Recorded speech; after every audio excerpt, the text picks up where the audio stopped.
আশাবাদী কতটা সেটা আপনারা 14 তারিখে বুঝতে পেরেছেন। আমাদের বিজয়োৎসব আগেই হয়ে গেছে। এখানে নানুর বিধানসভা, কেতুগ্রাম বিধানসভার যারা কাউন্টিং এজেন্ট আছে তাদের সকলের সঙ্গে আমরা মিলিত হওয়ার জন্য এসেছি। একটা আলাপ চাইতে সেরে নিলাম। এর আগেই বোলপুর দলীয় কার্যালয়ে বীরভূম জেলা নেতৃত্ব সকলে বসে আমাদের যারা এজেন্ট আছে তাদের কীভাবে কালকের দিনটা চলতে হবে, কীভাবে কাউন্টিং করতে হবে, শেষ পর্যন্ত কাউন্টিংয়ে থাকতে হবে, প্রত্যেকটি বিষয় যেটা আমাদের সর্বভারতীয় তৃণমূল কংগ্রেস সাধারণ সম্পাদক অভিষেক বন্দ্যোপাধ্যায় মহাশয় আমাদেরকে কালকে বলেছেন, সেটা আমরা আজকে বুঝিয়েছি বোলপুর দলীয় কার্যালয়ে।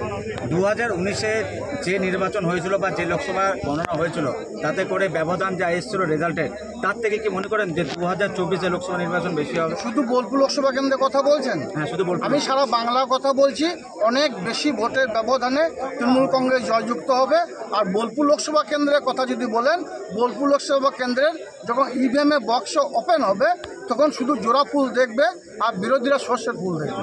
আপনি বললেন যে গতকাল খেলা হবে, বাইরেটা আমরা দেখে নেব, তো কালকে কি খেলা হবে? অবশ্যই আমাদের আবির খেলা হবে, আমাদের ডিজে থাকবে, আমাদের ঢাক থাকবে, সব ধরনের সরঞ্জাম নিয়ে আমাদের নানুর তথা বোলপুর লোকসভা কেন্দ্রের যারা মামাটি মাসে অরিজিনাল সৈনিক আছে তারা রাত থেকে সাজতে লেগেছে খেলার জন্য। অন্য ধরনের কোনো রকম খেলা হবে? যদি কেউ খেলতে চায় খেলা হবে, কিন্তু অন্য ধরনের খেলোয়াড় তো খুঁজে পাচ্ছি না ভাই, অনেক চেষ্টা করেছি।